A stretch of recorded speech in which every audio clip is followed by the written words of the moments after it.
Well, the Bjorn Baker trained Overpass has been locked in for his third tilt at the Everest. Newgate confirming the sprinter is their runner for this year's $20 million race. Yes, Henry Field, how are you, Hen? Yeah, really good, thanks, Tim. Great, Jules. How are you guys doing? We are well. Thank you so much for joining us this morning. He didn't make the Everest last year, but he won the Sydney Stakes and it happened to be in a faster time than what we saw in the Everest. Why Overpass this year for you? Well, we gave it a lot of thought. He's a very, very tough, hardened, consistent Group 1 sprinter. He's unbelievable first up. Like, if you go through his form, every preparation, he basically either won or run second in big races against good horses, preparation after preparation. Bjorn is very confident in the horses, never been going better or looking better, and I can tell you based on how the horse looks, he looks incredible, even though he's 7.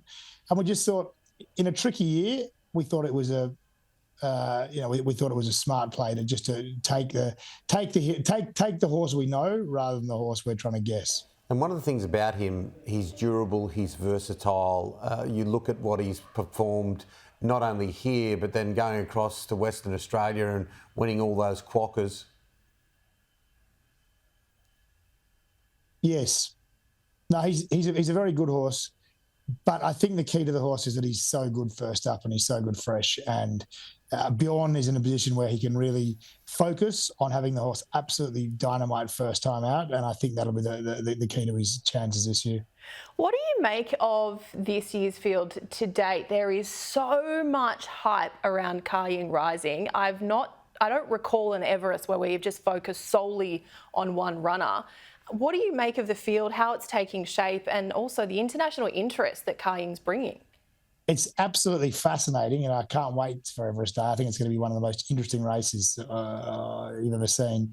Kaying Rising is a superstar, and in reality, if he turns up on race day and runs to his ratings that he has in Hong Kong, there's a lot of variables travelling horses, not easy. David Hayes is obviously a master trainer, but I think if he does that, he'll be. It's probably his race to lose. However, he's got to do that. And, it's been a fascinating sort of situation with our own sprinters here in Australia, who you take to, who you'd sort of put in your slot to take him on. We obviously saw a very good filly of Chris Waller's last night, Lady Shenandoah, not quite handled Moonee Valley, which just sort of opened things up because I thought she was our best local hope.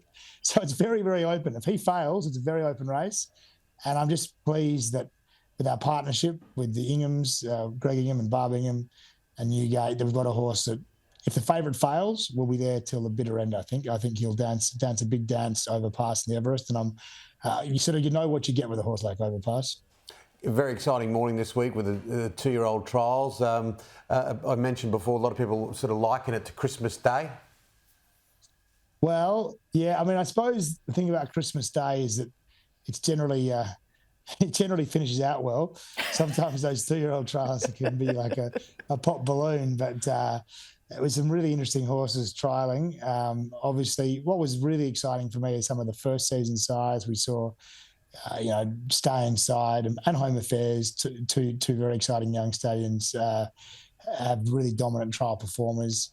And I think that'd be great, for some fresh young stallions coming through into the market was really important, but very interesting and so exciting. And, the history shows that very good horses come out of those first trials. Just quickly before we let you go, Eviction Notice, he was so impressive. He won the biggest margin of the morning. We saw Gay looking very happy afterwards, as Gay does with the babies. That must fill you with some confidence. Yeah, he's a very sharp horse. We bred him on the farm, actually, out of a fast American mare. To be fair, Adrian has had a very high opinion of this colt for a number of weeks, and if not months. He's very impressive, very impressive. And I think the second horse is an Iron Invincible horse that we bred on the farm as well, that the Baker stable has a good opinion of too. So he's certainly a very talented horse. With these 2-year-olds, as you guys know, you just hope that they get to the race healthy, happy and sound. They're a day-by-day proposition. But he looks very, very sharp, very talented, and excited to see the Breeders' Plate next week. Henry, thanks for firing up this morning. Enjoy Golden Rose Day. We'll catch you soon. It's going to be a beauty. Thanks, Tim. Thanks, Jules.